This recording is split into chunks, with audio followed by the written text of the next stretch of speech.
In 1822, the Williams brothers of Baltimore, with the financial backing of Philadelphia-based businessman John Savage, founded the Savage Manufacturing Company and built a textile mill to harness the working potential of the Little Patuxent River.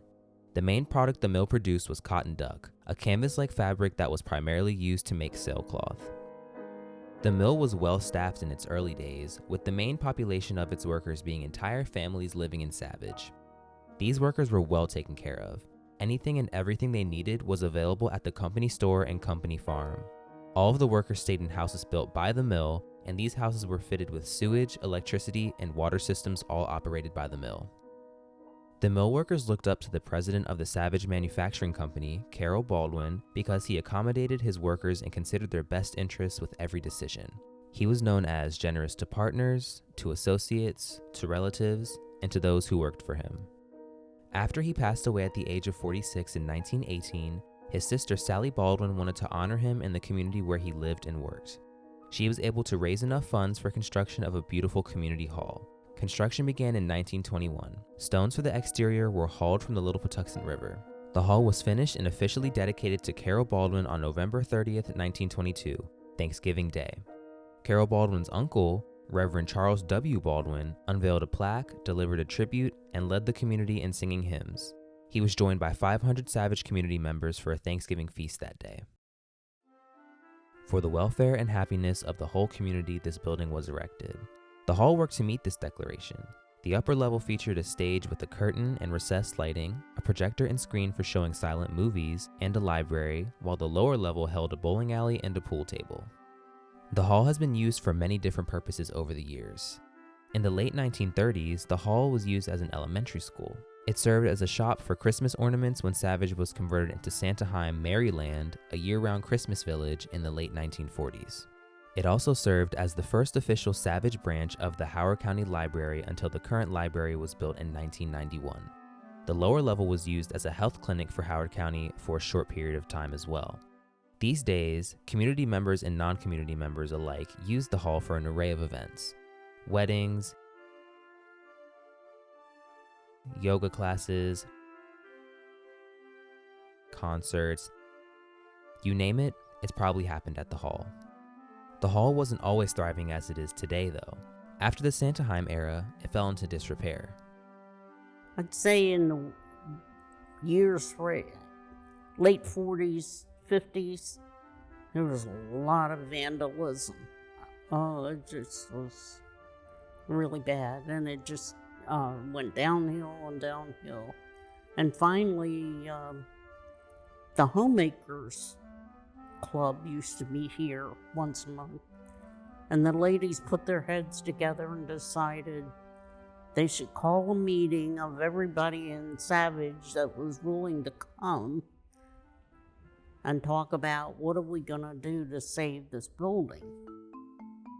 Minnie Rooney and 4 other women in the Homemakers Club, a group of Savage women who shared recipes and other topics related to home economics, became the board of directors for the Carroll Baldwin Memorial Institute. They were dedicated to the restoration and upkeep of the hall. Miss Rooney was always known as a people's person. She was generous, passionate, and one of the main reasons the hall is still standing today. She was appointed to like a real estate board and the beauticians board for Howard County, which was good. Those were good for the community. She was a community activist, so that's what she did. She worked very hard, and you never told her no. She said, "You're going to volunteer for this, right?" "Yeah, okay." Her activism and ideas led to many things that are a staple in the Savage community. The main one being Savage Days, what we call Savage Fest now. With the help of Kathy Whitehead and Corinne Arnold, Miss Rooney was able to gather politicians, local vendors, and even a petting zoo for the inaugural Savage Day. The hall was kept up for the next 20 years, continuing to hold Savage Days, hosting renters in the building for different events, and used as the community center it was meant to be. One notable recurrence was Mother Goose. Marion Matthews, a librarian and Savage legend, would dress up and read stories to kids in the library area of the hall every week during the 70s and 80s. The kids would refer to Matthews as Mother Goose. However, during this period, the hall fell into disrepair once again. It was in bad shape. I mean, the windows were broken out, and Dennis Thornton had to repair windows just about every weekend because the local kids would sit out there in the park and throw rocks and break the windows out. The board at the time struggled to get Savage residents to come to meetings to discuss these issues and try to find solutions. 2 women on the board, past president of CBMI, Kathy Whitehead and Corinne Arnold, oversaw the hall through this period and tried their hardest to maintain the integrity and the community values that the hall was known for. Through a variety of fundraising efforts, they raised enough money to repair the hall's leaking roof. Another Savage volunteer, Dennis Thornton, worked for years to help maintain the hall with a limited budget. It started with maintenance and repair. Since I was on the board, I would get a group of guys together I knew that were somewhat handy. The Maryland Historic Trust had a hold on us because we got grants to repair the roof first, and then came the one handicap bathroom, and gradually more grants, but they wanted us to have nothing but glass in the windows. At the time, we were using plexiglass and Lexan because kids would break windows, and Lexan was less breakable. 2 places, Parkway Glass and Cook's Hardware, donated the glass to us, and we did the labor. The project to repair the windows was the first of a long line of projects that the next generation of volunteers undertook to revive the hall and keep the history of the town alive. Well, back in about 2010, a group of us got together and started looking at the hall to try and restore it. At that time, it was very run down. The interior of the upstairs hadn't been painted in many years, had several plaster patches that were poorly done. And we started volunteering time to just take those on and get those cleaned up and fixed up ourselves. Shortly after the election where I became president, I got a call from Lovey saying, "Oh, Brian, by the way, you're going to Annapolis next Saturday to testify for a bond bill." I had no earthly idea what I'd gotten myself into. Luckily, Brian was free that day and went to testify alongside Lovey and Dennis. After a few agonizing days, the board was notified that they were awarded the bond bill, but with a catch. So we had a $50,000 bond bill, basically a grant from the state, that we had to match with $50,000 ourselves. That was a bit of a chore to come up with $50,000 from a almost empty treasury. So lots of community members pulled through for us. We even had a local artist, Roxana Sinex, do an oil painting of the hall that we ended up auctioning off in, I believe, near Christmas time of 2011. But the $50,000 grant plus our $50,000, we were able to accomplish a lot. We did extensive plaster repairs to the ceiling of the main hall, to the ceiling in the library here, some wall things, a lot of plaster work on the stage. Many of us who had no plaster skills ended up with being pretty decent at it after a while. With this money, the community and board were able to work together and get the hall into top shape. There was a group of us that got together here lots of Saturdays, one Saturday after another. And we had scaffolding in the main room here, and we were up fixing the plastering, doing the painting. And in a way, it was a very kind of good team building experience. And it's a fond memory for that kind of thing. It wasn't air conditioned then, so it was very warm and in some ways not pleasant, but in other ways it was pleasant to work with other people here.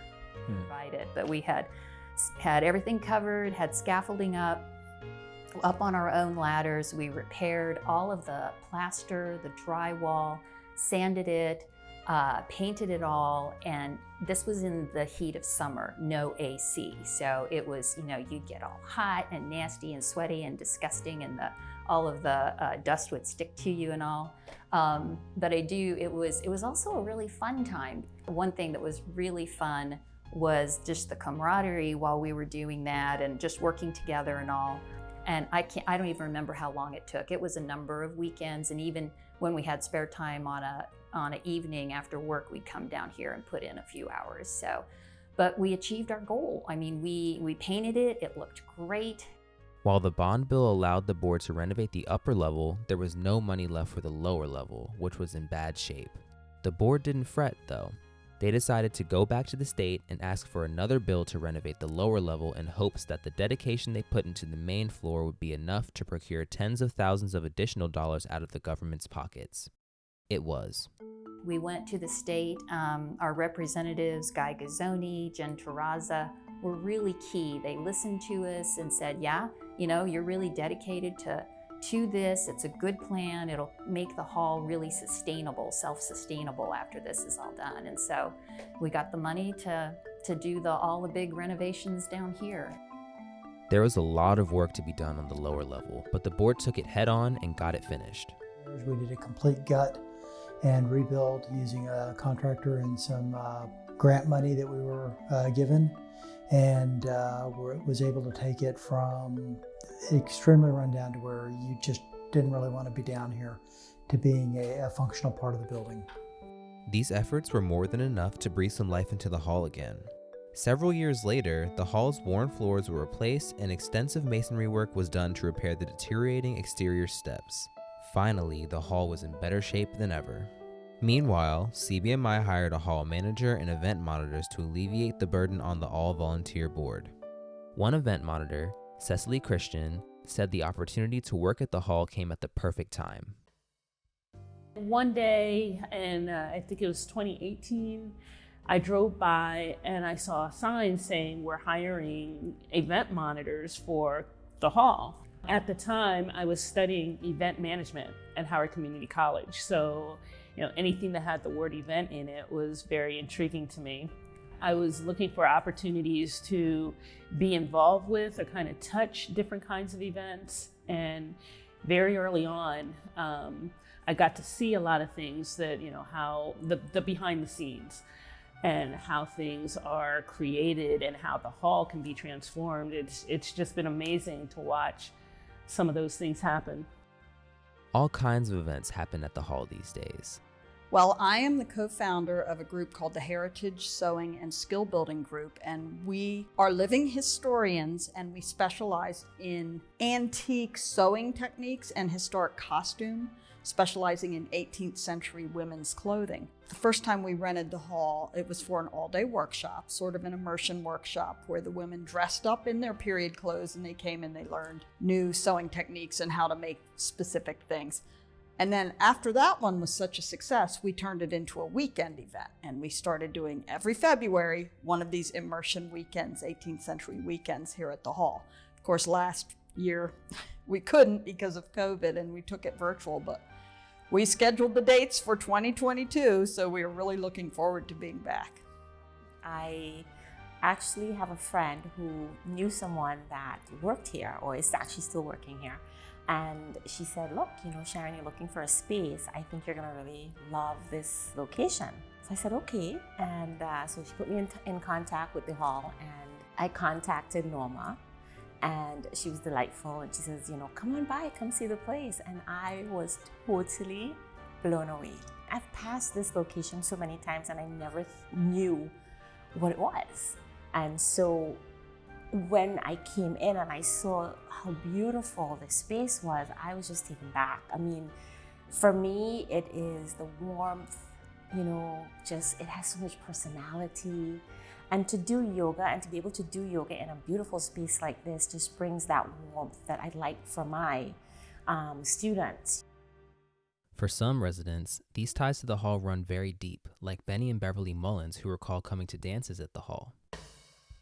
It was only like a quarter to get to attend the dance. And we looked forward to it. It was every Saturday evening, and we had no jukebox or anything like that. So it was a record,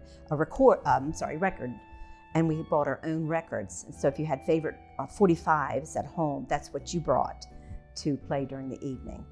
And it was just a time to get together and with our friends and everything. It usually lasted maybe 3 hours, might have opened like at 7 or 7:30, and then it closed down around 10 or so.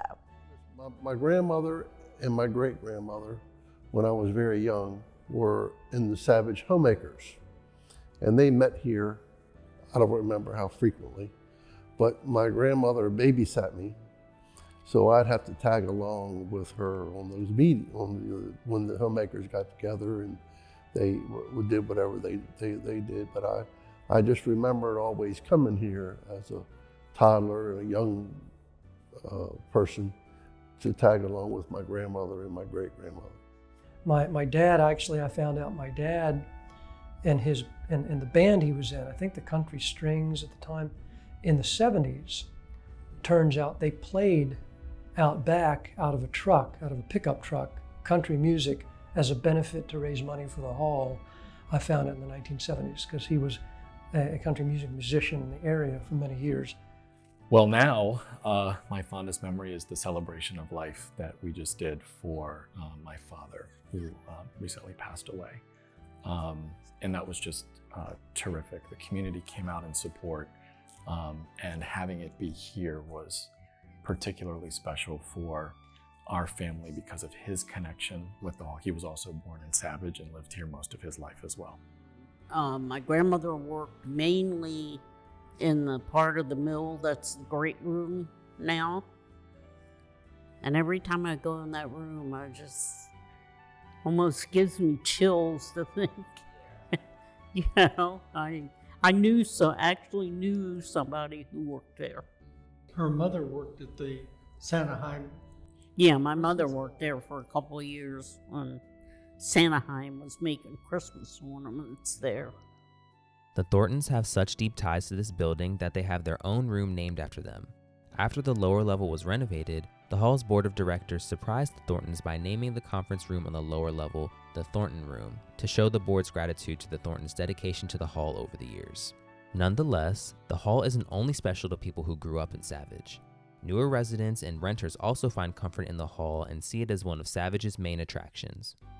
To me, it is just a wonderful place for people from many different backgrounds and ages to come together. You know, it's obviously bigger than anybody's house. It's a place where I hope that everybody feels that they're included, that it's for them. And that's part of my work here too, is to try to make sure people know that we exist and that what the purpose of the hall really is that it's to be here for everybody who lives here in Savage.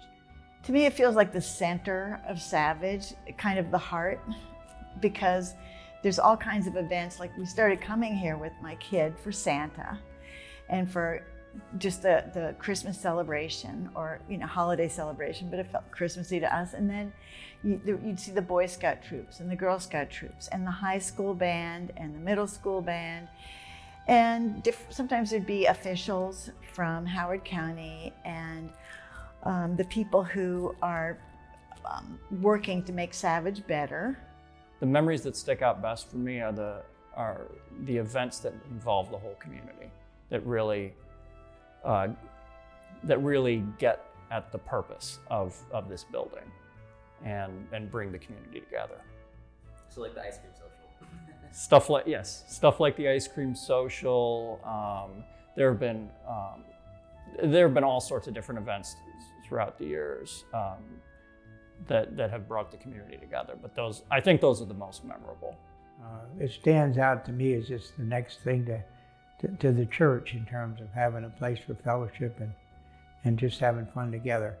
And I'm glad that this hall is being preserved and is going to be used in the future in so many different ways. Thanks to the upkeep and passion from the Savage Homemakers Club, as well as current and former CBMI board members, the hall has made it to its centennial anniversary. This is the only community center in the area with this distinction.